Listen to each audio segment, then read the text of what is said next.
Selain fakta ketidakhadiran Pak Leo, hal lain yang membuat Tari begitu marah kepada Pak Leo. Saat itu, saat semua yang hadir dalam pengajian baru saja pulang, Pak Leo dan anak buahnya juga baru tiba di rumah. Raut wajah Pak Leo begitu senang. Pak Leo juga memberikan alasan mengapa dia begitu bahagia malam itu. Salah satu orang yang berhutang padanya adalah Saloka, seorang tuan tanah yang memiliki tanah begitu luas. Dan sebagian anggunan saat meminjam uang kepada Pak Leo, Saloka ini menjadikan tanah miliknya sebagai jaminan. Saloka belum mampu membayarnya, dia meninggal kecelakaan. Dan oleh ahli warisnya, Pak Leo merampas semua tanah milik Saloka dengan menggelembungkan data soal berapa pastinya hutang milik Saloka. Saloka tentu saja tidak mampu membantah dan ahli warisnya tidak mampu melawan dokumen utang piutang palsu yang dibawa Pak Leo. Pak Leo kini menjadi kaya berlipat-lipat dari kejadian itu dengan aset tanah mencapai ratusan hektar. Tapi bukan itu yang membuat Tari marah. Saat semua sudah terlelap dan menyisahkan beberapa penjaga yang bangun, mereka mengobrol. Tari menguping pembicaraan mereka.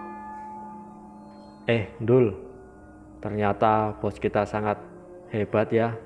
Nggak percuma kita antar ke rumah Mbah Rokromo, dukun sakti yang membantu pesugihan bos kita kali ini. Langsung dapat tanah ratusan hektar. Ya, kalau gue yang di posisi bos, gue nggak tega masa menumbalkan anak istri sendiri. Lu tahu sendiri, bos itu nggak punya anak dari istri-istri sebelumnya. Makanya mereka semua dicerai sama si bos. Giliran punya anak dijadikan tumbal.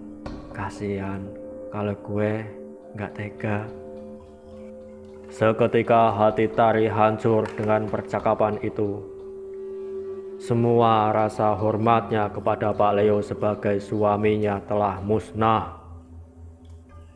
Beberapa hari kemudian, semua berjalan lancar, seolah tidak ada apapun yang terjadi.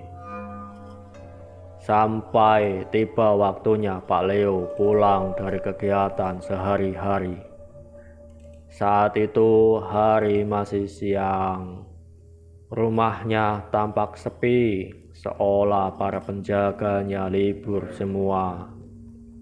Tetapi semua jawaban atas pertanyaan di kepalanya tentang di mana para anak buahnya yang bertugas berjaga segera terjawab ketika memasuki rumah.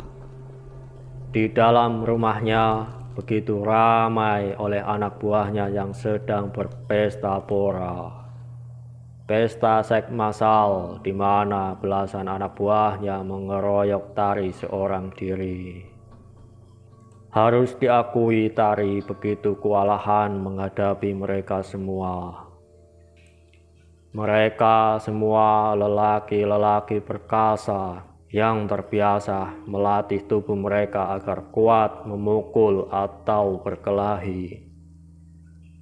Perawakan tubuh mereka semua juga di atas rata-rata kebanyakan orang. Batang-batang mereka lebih besar bahkan jika dibandingkan milik Pak Leo sekalipun. Jika milik Pak Leo seukuran botol teh pucuk harum kemasan kecil, batang mereka tidak ada yang lebih kecil dari botol teh kemasan besar. Semua panjang seperti tongkat satpam yang hitam dan keras, berurat yang akan memberikan sensasi pengeboran saat keluar dan masuk. Tari tahu Pak Leo sudah pulang. Memang itu tujuannya, agar Pak Leo marah dan menceraikannya. Bagian yang menyebalkan adalah Pak Leo justru diam tanpa terlihat ekspresi kemarahannya.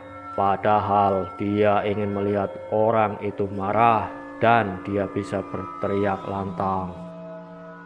Bukankah ini yang kamu mau?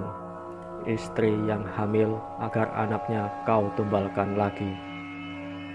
Tapi Pak Leo hanya diam saja, menonton sebentar seolah di hadapannya adalah pertunjukan live pembuatan film porno yang membangkitkan batang miliknya. Lalu pergi tanpa tarik paham kemana lagi.